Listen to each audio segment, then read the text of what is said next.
നമസ്കാരം. ഞാനിന്ന് വന്നിരുന്നത് കഴിഞ്ഞ ദിവസം ഞാനൊരു വീഡിയോ ചെയ്തിരുന്നു. മജീഷ്യൻ മുതുകാടായിട്ട് ബന്ധപ്പെട്ട് ഇപ്പോൾ നടക്കുന്ന വിഷയം. അപ്പം അതിൽ ഞാനൊരു എന്താ പറയുക, നമ്മുടെ ഓട്ടിസം ക്ലബ്ബ് സെക്രട്ടറി ആയിട്ടുള്ള ആളുടെ സംസാരമായിരുന്നു സംഭാഷണം. അവിടെ ആൾക്ക് കിട്ടിയിരുന്ന അനുഭവങ്ങളും അവിടുത്തെ കാര്യങ്ങളുമാണ് നമ്മൾ സംസാരിച്ചത്. സുനിത ദേവദാസിൻ്റെ ചാനലിലും ആണ് ആൾ സംസാരിച്ചിരുന്നത്. ആ വീഡിയോ ആയിട്ട് ബന്ധപ്പെട്ടിട്ടാണ് നമ്മൾ സംസാരിച്ചത്. അതോടൊപ്പം പിന്നീട് നമ്മൾ കാണുന്നത് സീക്രട്ട് ഏജന്റും അതേപോലെ സുന്ദർ ദേവദാസും പോലെയുള്ള യൂട്യൂബേഴ്സ് ഇപ്പോൾ ഒരു വ്യക്തിക്ക് നേരെ അന്ന് പറഞ്ഞ അലിഗേഷൻസിൽ ഒരു പരിധിവരെ പറഞ്ഞ മാതാപിതാക്കളുടെ പേരിൽ വളരെയധികം ജെന്യൂനിറ്റി എനിക്ക് ഫീൽ ചെയ്തിരുന്നു. അത് ഞാൻ പറയുകയും ചെയ്തിരുന്നു. അതിനെ ആ വിഷയങ്ങളെ പരിഗണിച്ചുകൊണ്ട് അതിനെ തിരുത്തിക്കൊണ്ട് ഇപ്പോൾ ഗോപിനാഥ് മുതുകാടിനെതിരെ നമ്മുടെ മനുഷ്യാവകാശ കമ്മീഷൻ കേസ് എടുത്തിരിക്കുകയാണ്. അപ്പോൾ കേസ് എടുത്തത് ഞാൻ പറയാൻ നല്ല കാര്യം എന്നാണ് പറയുള്ളൂ. കേസ് അന്വേഷിച്ച് അവിടുത്തെ നിജസ്ഥിതി ഒരു ഗവൺമെന്റിന്റെ ഒരു ബോഡി കൃത്യമായി അന്വേഷിച്ചിട്ട് അവിടെ എന്തെങ്കിലും തരത്തിലുള്ള നിയമത്തിനെതിരായിട്ട് നിയമലംഘനം നടന്നിട്ടുണ്ടെങ്കിൽ അവരെ നമ്മൾ കൃത്യമായി അതിന് നിയമ നടപടികൾ സ്വീകരിക്കണം. അതോടൊപ്പം മാജിക് പ്ലാനറ്റ് അതേപോലെ DAC മുന്നോട്ട് വയ്ക്കുന്ന വളരെ നല്ല കാര്യങ്ങളും അതേപോലെ ഭിന്നശേഷിക്കാർക്ക് വേണ്ടിയിട്ടുള്ള പ്രവർത്തനങ്ങൾ തുടർന്ന് മുന്നോട്ട് കൊണ്ടുപോകാനുള്ള കാര്യങ്ങളും നമ്മൾ ചെയ്യണം. വെറുതെ ഒരു വ്യക്തിയെ കണ്ടു ഇപ്പോൾ യൂട്യൂബ് എടുത്തു കഴിഞ്ഞാൽ നമുക്കറിയാം ഗോപിനാഥ് മുതുകാടിനെതിരെ ഇങ്ങനെ ഒരുപാട് ആളുകൾ ഇങ്ങനെ ആരോപണങ്ങൾ ഉന്നയിച്ചുകൊണ്ടിരിക്കുകയാണ്. ഒരാളെ അടിക്കാനായിട്ടൊരു അവസരം കിട്ടിയിട്ട് അതിനൊരു ക്യാമ്പയിൻ പോലെയാണ് എനിക്ക് ഫീൽ ചെയ്തത്. അപ്പോഴാണ് ഞാൻ കഴിഞ്ഞ ദിവസം ഫേസ്ബുക്കായിട്ട് തപ്പുമ്പോൾ ഫേസ്ബുക്കിൽ ഒരു പോസ്റ്റ് കാണുകയുണ്ടായത്. പോസ്റ്റ് വേറെ ആരും അല്ലായിരുന്നു, ജോൺ സാമുവൽ അടൂർ എന്ന് പറയുന്ന ഒരു വ്യക്തിയുടെ പോസ്റ്റാണ്. ഈ ജോൺ സാമുവൽ അടൂർ എന്ന് പറയുന്നത് ഒരു ഹ്യൂമൻ റൈറ്റ്സ് ആക്ടിവിസ്റ്റ് ആണ്. അതോടൊപ്പം UN ഡെവലപ്മെന്റ് പ്രോഗ്രാം എന്ന് പറയുന്ന UNDP പ്രോഗ്രാമിന്റെ ഇന്റർനാഷണൽ കൺസൾട്ടിങ് അഡ്വൈസർ ആയിട്ട് വർക്ക് ചെയ്യുന്ന ആളാണ്. ആളവിടെ പോയിട്ട് ആ സ്ഥാപനത്തിൽ പോയിട്ട് അവിടെ നിന്ന് ആൾക്ക് കിട്ടിയ അനുഭവങ്ങളും കാര്യങ്ങളുമാണ്. വളരെ വലിയൊരു കുറിപ്പാണ് അത് കാണുകയുണ്ടായി. അത് ഞാൻ നിങ്ങളെ മുന്നിലേക്ക് അവതരിപ്പിക്കുകയാണ്. നമുക്ക് എന്തായാലും ആ ഒരു ഫേസ്ബുക്ക് പോസ്റ്റ്, JS അടൂർ എന്നാണ് ആളുടെ ഫേസ്ബുക്കിൽ പേര്, ആ ഒരു പോസ്റ്റ് നമുക്ക് എന്തായാലും വായിക്കാം. ഞാൻ വായിച്ചു കേൾപ്പിക്കാം. Magic planet different arts centre, വസ്തുതകളും വിശകലനവും. ഈ വസ്തുതകൾക്ക് ആധാരം അക്കാഡമി ഓഫ് മാജിക്കൽ സയൻസ് എന്ന സംഘടനയുടെ ചരിത്രം, അവരുടെ ആനുവൽ ബഡ്ജറ്റ്, അവരുടെ ചോദിച്ച 15 ചോദ്യങ്ങൾക്കുള്ള മറുപടി എന്നിവയാണ്. അവരുടെ ഫിനാൻഷ്യൽ ടീമുമായി 1.5 മണിക്കൂർ കൃത്യമായി ചോദ്യാവലിയുമായി ഇന്റർവ്യൂ ചെയ്തു. അവരുടെ പബ്ലിക് ഡൊമൈനിലുള്ള കാര്യങ്ങൾ പഠിച്ചു. അവരെക്കുറിച്ച് അവിടെ നിന്ന് വിട്ടുപോയ ഒരാളും കുട്ടികളുടെ 2 രക്ഷിതാക്കളും പറഞ്ഞതും മറ്റു ആരോപണങ്ങളും വായിച്ചു വീഡിയോയും കണ്ടു. അതിനുശേഷം ഞാൻ ജനുവരി 10 അവിടെ പോയി. അവിടെ 2.5 മണിക്കൂർ 2:30 മുതൽ 4:30 വരെ നേരിട്ട് സന്ദർശിച്ച് കാര്യങ്ങൾ കണ്ടറിഞ്ഞു. നേരത്തെ മുന്നറിയിപ്പില്ലാതെയാണ് പോയത്. പോകുന്നതിന് 20 മിനിറ്റ് മുൻപാണ് അവിടെ പോകാൻ താല്പര്യമുണ്ടെന്ന് അറിയിച്ചത്. അവിടെയുള്ള സ്റ്റാഫ്, പരിശീലനം നേടുന്നവരുടെ അമ്മമാർ, തെറാപ്പിസ്റ്റുകൾ, സൈക്കോളജിസ്റ്റുകൾ, കേരള യൂണിവേഴ്സിറ്റി അധ്യാപകയായിരിക്കുന്ന ഡോക്ടർ മേരി ആൻഡ്രൂസ് കുട്ടി അവിടെയുണ്ടായിരുന്നു. തെറാപ്പിസ്റ്റുകൾ 9 പേര് എന്നിവരുമായി സംസാരിച്ചു. അവിടെ വിവിധ ആർട്ട് മേഖലയിൽ പരിശീലിപ്പിക്കുന്നവരുമായി സംസാരിച്ചു. അവിടെ പഠിക്കുന്നവരുടെ വിവിധ പെർഫോമൻസ് കണ്ടു. അവസാനം ഗോപിനാഥിനോട് എൻ്റെ അസസ്മെന്റും 12 സ്പെസിഫിക് നിർദ്ദേശങ്ങളും കൊടുത്തു. അതിന് അദ്ദേഹം പറഞ്ഞ മറുപടി, ആദ്യമായാണ് അദ്ദേഹത്തെ ഇങ്ങനെ അവിടെ സന്ദർശിച്ചവർ കൃത്യമായ നിർദ്ദേശം കൊടുത്തതെന്നാണ്. ഈ അനാലിസിസ് 2 ഭാഗമായാണ് കൊടുക്കുന്നത്. അത് മുഴുവൻ ദൈർഘ്യമായതിനാൽ ഓരോ ഭാഗമായാണ് കൊടുക്കുന്നത്. ഇവിടെ ഞാൻ പഠിച്ചതും കണ്ടതുമായ കാര്യങ്ങൾ, അവരുടെ strength, limitations, opportunities and treat എന്നിവ വിശകലന രീതിയാണ് ഉപയോഗിക്കുന്നത്. ഞാനിത് ശ്രദ്ധിക്കാൻ കാരണം ഒരു ഓർഗനൈസ്ഡ് ക്യാമ്പയിൻ ഒരു വ്യക്തിക്കെതിരെയും ഒരു പുതിയ സംരംഭത്തിനെതിരെയും വന്നതുകൊണ്ടാണ്. അല്ലെങ്കിൽ എനിക്ക് ഗോപിനാഥിനെയോ മാജിക് പ്ലാനറ്റിനെയോ കുറിച്ചോ അറിയില്ലായിരുന്നു. എനിക്ക് മാജിക് വിദ്യയിൽ താല്പര്യം തോന്നിയിട്ടില്ല. ജീവിതം ഒരിക്കലും ആരുടെയും ഫാനല്ല. പെട്ടെന്ന് ആരെങ്കിലും കണ്ട് ഇംപ്രസ് ചെയ്യുന്ന ആളുമല്ല. ആളെ കുറിച്ച് പറയുന്നതാണ്. ബോധ്യമുള്ള അഭിപ്രായങ്ങൾ ആരെയും ഭയക്കാതെ തുറന്നു പറയും. അതിനോട് ആരും വിയോജിച്ചാലും യോജിച്ചാലും അതൊക്കെ അവരവരുടെ കാര്യങ്ങൾ. ഇതൊക്കെ ആളെ കുറിച്ച് പറയുന്നതാണ്. 1-ാം ഭാഗം, വസ്തുതകൾ. 1996 തിരുവനന്തപുരത്ത് ഗോപിനാഥ് മുതുകാടും അദ്ദേഹത്തിന്റെ പരിചയക്കാരും സുഹൃത്തുക്കളും ചേർന്ന് അക്കാഡമി ഓഫ് മാജിക്കൽ സയൻസ് കേരളത്തിൽ നിലവിലുള്ള 1955 ചാരിറ്റബിൾ ആക്ട് അനുസരിച്ച് രജിസ്റ്റർ ചെയ്തു. ഇതിൻ്റെ ഫൗണ്ടർ പേട്രന്മാർ ONV കുറുപ്പ്, അടൂർ ഗോപാലകൃഷ്ണൻ, മലയാറ്റൂർ രാമകൃഷ്ണൻ എന്നിവരായിരുന്നു. ഈ അക്കാദമി വിസ്മയ ഭാരത് യാത്ര ഉൾപ്പെടെ നിരവധി പരിപാടികൾ സംഘടിപ്പിച്ചു. 2002 ഗാന്ധി മന്ത്ര, 2005 വിസ്മയ സ്വരാജ് യാത്ര, 2007 അങ്ങനെ കഴിഞ്ഞ് 25 വർഷമായി സജീവമാണ്. ആദ്യത്തേത് 20 വർഷം ഈ സംഘടനയുടെ ഫണ്ട് റൈസിംഗ് സ്ഥാപനമായ ഗോപിനാഥ് ലോകത്തെമ്പാടും സ്റ്റേജ് ഷോ നടത്തി കിട്ടിയ വരുമാനമായിരുന്നു. ഈ അക്കാഡമി ഓഫ് മാജിക്കൽ സയൻസ് ഒരു നോൺ പ്രോഫിറ്റ് സ്ഥാപനമാണ്. അവർക്ക് 80G, 12A മുതലായവ ഇൻകം ടാക്സ് എക്സെപ്ഷൻ ഉണ്ട്. 2019 FCRA രജിസ്ട്രേഷൻ കിട്ടിയത്. ഫണ്ട് റൈസിംഗ് വിവിധ വ്യവസ്ഥാപിതമായി തുടങ്ങിയത് 2017 മുതലാണ്. അതിനു മുൻപ് ചില പ്രത്യേക പ്രോഗ്രാമിന് ചെറിയ സ്പോൺസേഴ്സ് സഹായം കിട്ടിയിട്ടുണ്ട്. ഇതിന്റെ പ്രധാന ഉദ്ദേശം മാജിക് പരിശീലനം, അതിന്റെ പ്രചരണം, വിവിധ കലാകാരന്മാരെ സഹായിക്കുക എന്നതൊക്കെയാണ്. തുടക്കത്തിൽ അതിനുള്ള ധനസമാഹരണം ഗോപിനാഥ് മുതുകാട് ടീമും സ്റ്റേജ് ഷോ നിന്നായിരുന്നു. അക്കാഡമി ഓഫ് മാജിക്കൽ സയൻസ് ഇപ്പോൾ നടത്തുന്ന 2 പ്രധാന പ്രൊജക്റ്റുകൾ, ഒന്ന് മാജിക് പ്ലാനറ്റ്, പിന്നെ DAC എന്ന് പറയുന്ന ഡിഫറെൻറ്റ് ആർട്സ് സെൻറ്റർ. അതിൽ ഈ പോസ്റ്റിൽ മാജിക് പ്ലാനറ്റിന്റെ വിശദീകരണമാണ് താഴെ കൊടുക്കുന്നത്. ഇതൊരു മാജിക് തീം പാർക്കാണ്. അത് സ്ഥിതി ചെയ്യുന്നു തിരുവനന്തപുരത്ത് കഴക്കൂട്ടം കിനിഫ്ര പാർക്കിൽ. 1.5 ഏക്കറിൽ തുടങ്ങി സ്ഥലം 30 വർഷം ലീസിന് വാങ്ങിയത് അക്കാഡമി ഓഫ് മാജിക്കൽ സയൻസിന്റെ പേരിലാണ് എന്നാണ് പറഞ്ഞത്. അതിനുള്ള സാമ്പത്തിക സമാഹരണം അദ്ദേഹത്തിന് 30 വർഷത്തെ സ്റ്റേജ് ഷോയിൽ നിന്ന് കിട്ടിയ വരുമാനമാണ്. ആ വരുമാനം കൊണ്ട് വാങ്ങിയ സ്ഥലങ്ങളും ഒരു വീടുമൊക്കെ വിറ്റ് സേവിങ് കൊണ്ടുമാണ് പണം സ്വരൂപിച്ചത്. മാജിക് പ്ലാനറ്റ് തീം പാർക്ക് 2014 ഒക്ടോബറിൽ അന്നത്തെ മുഖ്യമന്ത്രി ശ്രീ ഉമ്മൻചാണ്ടി ഉദ്ഘാടനം ചെയ്തു. അവിടെ പെർഫോമൻസ് നടത്തിയിരുന്നത് സാമ്പത്തിക പ്രയാസം അനുഭവിക്കുന്ന കലാകാരന്മാരാണ്.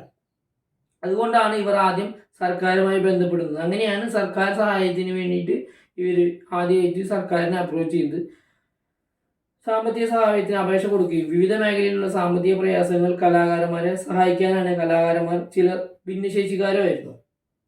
2014 മുതൽ ഇവിടെ സ്കൂളിൽ നിന്നും അല്ലാതെയും സന്ദർശകർ ഉണ്ടായിരുന്നു. അവരെടുക്കുന്ന ടിക്കറ്റായിരുന്നു അന്നത്തെ വരുമാനം.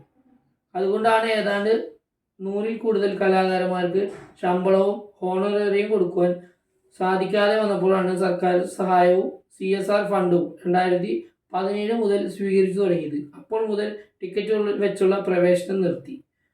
വരുന്നവർ കൊടുക്കുന്ന സംഭാവനകൾ വാങ്ങണം. രണ്ടാമത്തതാണ് ഈ ഡിഫറെൻറ്റ് ആർട്സ് സെൻറ്റർ.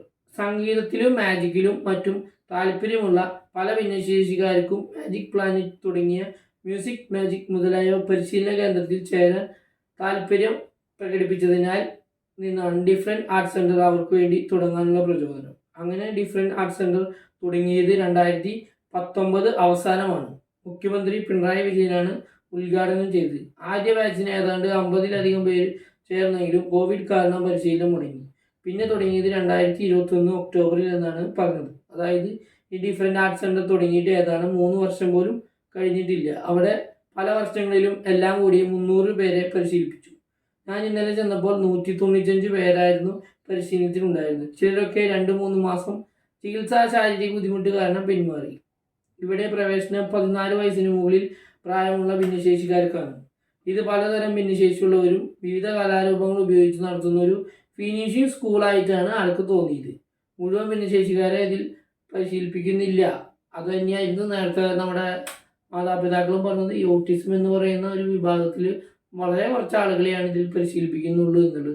ഇപ്പോൾ മുഴുവൻ ആളുകളെ ഒരാൾക്ക് തന്നെ ഫുൾ അഡ്ജസ്റ്റ് ചെയ്യാൻ പറ്റുന്നതിൽ കുറച്ചൊരു പോരായ്മയുണ്ട്. അത് വേറെ കാര്യം.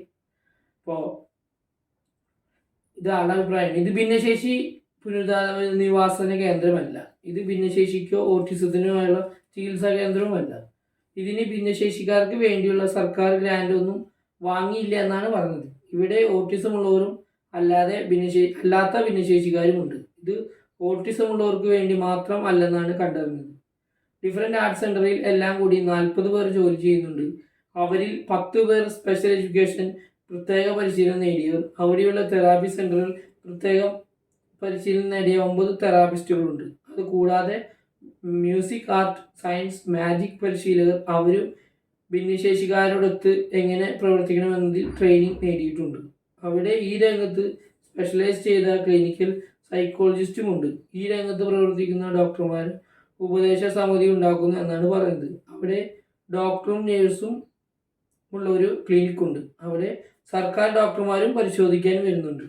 പ്രവർത്തനം സ്കൂൾ സമയം രാവിലെ 9 മണി മുതലാണ് 4 മണി വരെ. രാവിലെ അവിടെ ടീ, ജ്യൂസ്, സ്നാക്സ്, ഉച്ചയ്ക്ക് ഊണ്, 3:30 ടീ, സ്നാക്സ്. രാവിലെ ക്ലാസ്, വിവിധ പരിശീലനങ്ങൾ, അഭിരുചിക്ക് അനുസരിച്ച് അവിടെ പെയിൻറ്റിങ്, വാദ്യ സംഗീത, വോക്കൽ സംഗീതം, dance, science, computer centre, horticulture, sports, അങ്ങനെ വിവിധ പരിശീലനങ്ങളുണ്ട്. ഉച്ച കഴിഞ്ഞ് അവിടെ വിവിധ സ്റ്റേജുകളിൽ 3/4 മണിക്കൂറോളം പെർഫോമൻസ് ചെയ്യുന്നു. അവർക്ക് 3 ബസ്സുകളുണ്ട്. പരിശീലനത്തിനുള്ളവർ ബസ്സിലാണ് വരുന്നതും തിരികെ പോകുന്നതും.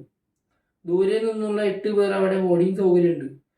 അവിടെ പല പുതിയ സ്റ്റുഡിയോ കൂടുതൽ ലോക നിലവാരത്തിലുള്ള ഭിന്നശേഷിക്കാർക്ക് പ്രത്യേകം പരിശീലനം നൽകാനുള്ള ശ്രമത്തിലാണ്. അവിടെ ഇപ്പോൾ പണി കഴിഞ്ഞ 500 പേർക്ക് ഇരിക്കാവുന്ന 1-ാം തരം ഓഡിറ്റോറിയം കണ്ടു. അതും CSR സ്പോൺസർഷിപ്പ് കൊണ്ടാണ് എന്നാണ് പറഞ്ഞത്. അവിടെ ഭിന്നശേഷിക്കാർക്ക് വേണ്ടിയുള്ള സൗകര്യങ്ങളെല്ലാം ഉണ്ട്. അവിടെ കണ്ട ഒരു സെൻറ്റർ മുരളി തുമാരകുടിയാണ് ഉദ്ഘാടനം ചെയ്തത്. അദ്ദേഹത്തിൻ്റെ ഫോട്ടോ അവിടെ വെച്ചിട്ടുണ്ട്. ഒരു വിദ്യാർത്ഥികളിൽ നിന്നും ഫീസ് ഈടാക്കുന്നില്ല. ശമ്പളം magic planet different arts centre admin, management എല്ലാം കൂടി 140 പേരുണ്ട് പേറോളിൽ. ഇവരിൽ 20 പേർ അഡ്മിനിസ്ട്രേഷൻ, ഫിനാൻസ് സ്റ്റാഫ്. അവിടെയുള്ള സ്റ്റാഫിൽ ഭിന്നശേഷിക്കാരുമുണ്ട്. അതായത് 140 കുടുംബങ്ങൾക്ക് വരുമാനം ഇവിടെ നിന്നാണ്. ശമ്പളത്തിൻ്റെ റേഞ്ച് 15,000 മുതൽ 35,000 വരെയാണ് അവിടുത്തെ ഫിനാൻസ് ഡിപ്പാർട്ട്മെൻറ്റ് പറഞ്ഞത്. ഡിഫറെൻറ്റ് ആർട്സ് സെൻറ്റർ കൂടാതെ അവിടെ ഭിന്നശേഷിക്കാരുടെ അമ്മമാർക്ക് വെക്കേഷണൽ പരിശീലനം കേന്ദ്രവും വർക്ക്ഷോപ്പുമുണ്ട്.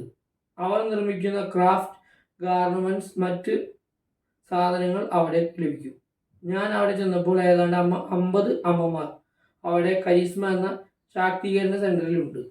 പല അമ്മമാർ അവരുടെ ആശങ്കകൾ പങ്കുവച്ചു. അവർ പറയുന്നത് ഈ സംഘടന തകർന്നാൽ അത് ബാധിക്കുന്നത് അവരുടെ മക്കളെയും അവരെയുമാണ്. അതാണ് ഞാൻ നേരത്തെ മുന്നത്തെ വീഡിയോയിൽ ഞാൻ ഇതിനെക്കുറിച്ച് കൃത്യമായി പറഞ്ഞിരുന്നു. ഈ സ്ഥാപനത്തിൽ ഇതേപോലെയുള്ള സർക്കാർ ഗ്രാൻറ്റുകൾ സ്വീകരിക്കുന്ന ഒരു സ്ഥാപനം കൂടിയാകുമ്പോൾ കൃത്യമായ രീതിയിൽ ഓഡിറ്റിംഗ് സംവിധാനം വേണം. അതേപോലെ ഇത്തരത്തിൽ നേരത്തെ നമ്മൾ കഴിഞ്ഞ വീഡിയോയിൽ നമ്മൾ സംസാരിച്ച പോലെ ഇത്തരത്തിലുള്ള വിദ്യാർത്ഥികളുടെ മാതാപിതാക്കളെയും അവരുടെ മാനസികാവസ്ഥയും കൂടി നമ്മൾ പരിശോധിക്കണം. അവരും കൂടി മനസ്സിലാക്കണം. അവർക്കെതിരെ ഇത്തരത്തിലൊരു ധിക്കാരപരമായിട്ടുള്ള പല പ്രവണതകൾ ഉണ്ടായി എന്നാണ് കഴിഞ്ഞത്. അതിനൊക്കെ ഇനി അത്തരത്തിലുള്ള കാര്യങ്ങൾ ഇല്ലാതെ രീതിയിൽ മാജിക് പ്ലാനറ്റ് DAC എന്താണ് ഉദ്ദേശിക്കുന്നത്, അതിൻ്റെ ഉദ്ദേശ ലക്ഷ്യത്തിലേക്ക് എത്താനായിട്ട് കൂടുതൽ ഊർജ്ജസ്വലത ചെയ്യണമെന്നാണ് എനിക്ക് ഇതിൽ പറയാനുള്ളത്. അത് തന്നെയാണ് അവിടുത്തെ അമ്മമാർ പറയുന്നത്. അത് തന്നെയാണ്. കാരണം നമ്മളൊരു വ്യക്തി ഇപ്പോൾ ഇങ്ങനെ ഒരു ആശയം മുന്നോട്ട് വയ്ക്കുന്നു, വളരെ നല്ല രീതിയിൽ ഒരു 3-3.5 വർഷമായി അത് കൊണ്ടുപോകുന്നു. അതിൽ ഉണ്ടാകുന്ന പല വിഷയങ്ങളെയും വലിയ രീതിയിൽ സോഷ്യൽ മീഡിയയിൽ സാന്നിധ്യത്തിൽ എന്താ പറയുക, ഒരു ഹെയ്റ്റ് ക്യാമ്പയിൻ പോലെ നടത്തുന്നതിന് എനിക്ക് യോജിപ്പില്ല. അവിടെ ഈ പഠനത്തിലുള്ള വിഷയങ്ങൾ ഉണ്ടെങ്കിൽ അതിനൊക്കെ ഈ പറയുന്ന മുതുകാട് തന്നെയാണ് ഉത്തരവാദി. ആൾ ഉത്തരം പറയണം. ആള് അന്നത്തെ ഒരു മറുപടി ഒതുക്കി ഉള്ളത് എന്നുള്ള പോരായ്മയാണ്. അത് തിരുത്തിക്കൊണ്ട് ആളും ഇതിന്റെ വ്യക്തത കൃത്യമായ രീതിയിൽ നടത്തണം. ഇനിയിപ്പോൾ എന്തായാലും സർക്കാർ അന്വേഷിക്കുന്നുണ്ട്. ഒരു പക്ഷേ എനിക്കറിയില്ല അതിൻ്റെ നിയമം കാര്യങ്ങളൊന്നും. എന്തായാലും സർക്കാർ അന്വേഷിച്ചു സർക്കാരിൻ്റെ റിപ്പോർട്ട് വരുന്നത് വരെ നമുക്ക് വെയിറ്റ് ചെയ്യാം എന്നാണ് പറയാനുള്ളത്. പിന്നെ അടുത്ത് വീണ്ടും പോസ്റ്റിലേക്ക് ബാക്കിയുണ്ട് ബഡ്ജറ്റ്. ഇവരുടെ പ്രധാന വരുമാന സ്രോതസ് 4ആണ്. 1, വിദേശത്തു നിന്ന് മലയാളി സംഘടനകളും സമ്പത്തുള്ള ആളുകൾ കൊടുക്കുന്ന സംഭാവന. കഴിഞ്ഞ വർഷം എല്ലാം കൂടി ഏതാണ്ട് 2 കോടി രൂപ. CSR ഫണ്ട് അവിടെ കണ്ട പരിശീലനം കിട്ടുന്നവർക്ക് നടത്തുന്ന സ്റ്റേജുകളും പല സൗകര്യങ്ങളും ഫെഡറൽ ബാങ്ക് ഉൾപ്പെടെ പല കമ്പനികളും സ്പോൺസർ ചെയ്യുന്നതാണ്. അവിടെ അതിന് ബ്രാൻഡ് മാർക്കേഴ്സ് എല്ലായിടത്തും ഉണ്ട്. വ്യക്തിഗത സംഭാവനകളല്ലാതെ സ്കൂളുകൾ, മറ്റ് ചെറിയ സംഭാവനകൾ. 2017 മുതൽ സാംസ്കാരിക വകുപ്പിൽ നിന്നുള്ള ഗ്രാൻഡ് ഉണ്ട്. 2017 തൊട്ടാണ് തുടങ്ങിയത്. അതാത് വർഷം സർക്കാർ ഓഡിറ്റ് നടത്തിയാണ് ഗ്രാൻഡ് കൊടുക്കുന്നത്. ഈ വർഷം 75 ലക്ഷം വകയിരുത്തിയെങ്കിലും 18.5 ലക്ഷമേ അനുവദിച്ചുള്ളൂ. അത് മിക്കവാറും കിട്ടുന്നത് മാർച്ചിലാണ്. എല്ലാ വർഷവും സർക്കാർ ഓഡിറ്റ്, പിന്നെ ചാർട്ടേഡ് അക്കൗണ്ട് നടത്തുന്ന സ്റ്റാറ്റ്യൂട്ടറി ഓഡിറ്റ് റിപ്പോർട്ട്. സർക്കാർ ഓരോ വർഷവും ഓഡിറ്റ് നടത്തിയ റിപ്പോർട്ട് അംഗീകരിച്ചാൽ മാത്രമേ ഗ്രാൻഡ് കിട്ടുകയുള്ളൂ. പുറത്തെ ആരോപണ പശ്ചാത്തലത്തിൽ finance report, audit statement, quarterly റിപ്പോർട്ടും വെബ്സൈറ്റിൽ പ്രസിദ്ധീകരിക്കുമെന്നാണ് പറഞ്ഞത്. ഇത് ഇപ്പോഴത്തെ ആരോപണങ്ങൾ വന്നപ്പോഴല്ല, ഇത് തുടക്കത്തിലേ ചെയ്യേണ്ടതായിട്ടുള്ളൂ. അതൊരു പോരായ്മയാണ്. കാരണം സർക്കാർ 2017 മുതൽ സർക്കാർ ഗ്രാൻഡിൽ പ്രവർത്തിക്കുന്ന ഒരു സ്ഥാപനം അവരുടെ വെബ്സൈറ്റിൽ ഒന്നും കൂടി ഒരു സുതാര്യത ഉറപ്പാക്കേണ്ടത് നമ്മുടെ ഇന്നത്തെ കാലഘട്ടത്തിന് അനിവാര്യമാണ്. അതാണ് ജനാധിപത്യം എന്ന് പറയുന്നത്. അപ്പോൾ ആ സുതാര്യത ഉറപ്പുവരുത്തുന്നതിനായിട്ട് ഇനിയെങ്കിലും ഈ വിവാദത്തോടു കൂടി ഇപ്പോൾ കൃത്യമായ രീതിയിൽ ആ സൈറ്റിൽ അപ്ലോഡ് ചെയ്യാനായിട്ട് ശ്രമിക്കുന്നു എന്ന് പറയുന്നത് നല്ലൊരു കാര്യമാണ്. ഇങ്ങനെയാണ് നമ്മളൊരു വിവാദത്തിൽ നിന്ന് നമ്മൾ തിരിച്ചു നല്ലൊരു ഇത്തരം നല്ലൊരു ഉദ്ദേശത്തോടു കൂടി തുടങ്ങുന്ന ഒരു സ്ഥാപനത്തിനെ എല്ലാവരും കൂടി അങ്ങോട്ട് തകർക്കുന്ന രീതിയിൽ പല ആളുകൾക്കും യൂട്യൂബിൽ നിന്ന് വരുമാനം കിട്ടുന്ന രീതിയിൽ യൂട്യൂബിന് വേണ്ടിയിട്ട് ഇവിടെ പ്രവർത്തിക്കുന്ന രീതിയാണ് നമ്മൾ കണ്ടിരിക്കുന്നത്. അത് ശരിയല്ല. വസ്തുതകൾ നമ്മൾ പറയണം, വസ്തുതകൾ പുറത്തെത്തിക്കണം. ഇപ്പോൾ ചില ചാനലുകളൊക്കെ നടത്തുന്നത് പിന്നെ ആളുടെ പണ്ട് പഠിപ്പിച്ചിരുന്ന മാഷ്മാരുടെ അടുത്ത് പോകുന്നു, അവിടെ പോകുന്നു, ഇവിടെ പോകുന്നു, അതൊക്കെ എന്താ പറയുക ഈ ഒരു ഉദ്ദേശശുദ്ധി ഒരു നല്ലതായിട്ട് എനിക്ക് തോന്നിയില്ല. ചില സീക്രട്ട് ഏജന്റ് പോലെയുള്ള ചാനലുകാരാണ് അങ്ങനെ ചെയ്യുന്നത് കണ്ടത്. അതിനോട് എനിക്ക് എന്താ പറയുക ഇതൊരു പേഴ്സണൽ റിവെഞ്ച് ആയിട്ട് ഒരിക്കലും ഞാനൊരു മുതുകാട്ട് ഇതായിട്ട് ബന്ധപ്പെട്ട് ഞാൻ വീഡിയോ ചെയ്യില്ല. ഡിഫറെൻറ്റ് ഏബിൾ സെൻറ്ററിൽ എന്തെങ്കിലും വിഷയം ഉണ്ടെങ്കിൽ അത് പരിഹരിക്കാം. അതിന് വേണ്ടിയിട്ടാണ് അത് നിങ്ങൾക്ക് കഴിഞ്ഞ വട്ടം വീഡിയോ ചെയ്തപ്പോൾ ഒരുപാട് പേര് ചോദിച്ചു ഇതെന്താണ് സംഭവം എന്ന്. അപ്പോൾ അതും കൂടി ഒരു വ്യക്തതയും കൂടി നമുക്ക് ഈ പോസ്റ്റിലൂടെ കിട്ടി എന്നുള്ളതാണ് കണ്ടറിവ് വിചാരങ്ങൾ. അവിടെ ചെന്നപ്പോൾ ശ്രദ്ധിച്ചത് വളരെ ക്ലീൻ, നീറ്റ്, പ്രൊഫഷണൽ സാഹചര്യമാണ്. അവിടെ പരിശീലനത്തിലുള്ളവർ ഏറ്റവും നന്നായി യൂണിഫോം ഡ്രസ്സ് ചെയ്ത് വളരെ ഡിഗ്നിറ്റിയോട് കൂടി പെരുമാറുന്നു. എല്ലാ പഠിതാക്കളും വളരെ കരുതലോടുകൂടി പെരുമാറുന്നതാണ് ഞാൻ കണ്ടത്. ഓരോരുത്തർക്കും ഒരു പരിധിവരെ സ്പെഷ്യൽ അറ്റൻഷൻ കിട്ടുന്നതും ശ്രദ്ധിച്ചു. നല്ല പെയിൻറ്റിങ്, നല്ല മ്യൂസിക്, ഡാൻസ്, പെർഫോമൻസ്. അവിടെയുള്ള പഠിതാക്കളുടെ ഫോട്ടോ ഒന്നും മനഃപൂർവ്വം എടുക്കില്ല. അവിടെയുള്ള മ്യൂസിക്, സ്റ്റുഡിയോ, തെറാപ്പി സെൻ്ററുകൾ, state of the art facility, studio, stage of the art professional facility എല്ലാം വെൽ മെയിൻറ്റെയിൻഡ് ആണ്. ഇത്രയും മികച്ച സൗകര്യങ്ങളോട് കൂടിയുള്ള ഭിന്നശേഷിക്കാർക്ക് വേണ്ടിയുള്ള ആർട്സ് പരിശീലന ഫിനിഷിംഗ് സ്കൂൾ ഇന്ത്യയിൽ എല്ലായിടത്തും സഞ്ചരിച്ച് ഭിന്നശേഷി പരിശീലനങ്ങളെ കണ്ട എനിക്ക് വേറെ ഇതുപോലെ ഇന്നോവേറ്റീവ് ആയി സെൻറ്റർ കണ്ടിട്ടില്ല. അപ്പോൾ ഇങ്ങനെ അത്യാവശ്യം ഹ്യൂമൻ റൈറ്റ്സ് ആക്ടിവിസ്റ്റാണ്. പിന്നെ യുഎൻ്റെ ഇതേപോലെയുള്ള ഒരുപാട് വിഷയങ്ങൾ ഇടപെട്ടിട്ടുള്ള ഒരു വ്യക്തിയും കൂടിയാണ് ആൾ. ഇന്ത്യ മുഴുവൻ ഇത്തരത്തിലുള്ള സെൻറ്ററുകൾ സന്ദർശിച്ചിട്ടും അതാണ് ഞാൻ നേരത്തെ പറഞ്ഞത്. ഇത് നമുക്ക് തന്നെ വളരെ ഒരു വലിയ ഇന്നോവേറ്റീവ് ഐഡിയ ആയിട്ടാണ് സ്റ്റാർട്ട് ചെയ്തത്. പക്ഷെ അതിൽ ഇത്തരത്തിലുള്ള വിഷയങ്ങളുണ്ടെങ്കിൽ അത് പരിഹരിക്കണം. അതിനും കൂടി ഈ വിവാദം ഉപകാരപ്പെടണം എന്നാണ് എൻ്റെ ഒരു വ്യക്തിപരമായ ആഗ്രഹം. കേവലം 3 വർഷം ഭിന്നശേഷിക്കാർക്ക് വേണ്ടി നടത്തുന്ന ഒരു ഫിനിഷിംഗ് സ്കൂൾ ഇപ്പോഴും ഒരു ഫ്ലെഡ്ജിങ് സെൻ്ററാണ്. അവിടെ പലതും മെച്ചപ്പെടാനുണ്ട്. അവർ അതിനുള്ള ശ്രമത്തിലാണ്. ഇങ്ങനെയുള്ള ഒരു സ്ഥാപനവും ഇന്ത്യയിൽ ഇതുവരെ ഞാൻ കണ്ടിട്ടില്ല. അതുപോലെ ഇങ്ങനെ ഒന്ന് തുടങ്ങി നടത്തിക്കൊണ്ട് പോകാൻ 24/7 പ്രതിബദ്ധത വേണം. അതുപോലെ എല്ലാ സൗകര്യങ്ങളോടുകൂടി ഒരു സെൻറ്റർ തുടങ്ങാൻ ആർക്കും എളുപ്പമല്ല. അവിടെ പലതും ഇനിയും മെച്ചപ്പെടുത്താനുണ്ട്. അറിഞ്ഞും അറിയാതെയുള്ള പ്രശ്നങ്ങൾ പരിഹരിക്കുമെന്നാണ് എന്നോട് പറഞ്ഞത്. ഞാൻ അവിടെ സന്ദർശിച്ച് കാര്യങ്ങൾ പഠിച്ച ശേഷം അവർ ഇനിയും ചെയ്യേണ്ട 12 നിർദ്ദേശങ്ങൾ അയച്ചു കൊടുത്തു. 10 ആരാണ് ഗോപിനാഥ് മുതുകാടും? ഇദ്ദേഹം ജനിച്ചതും വളർന്നതും മലപ്പുറം ജില്ലയിൽ നിലമ്പൂരിൽ.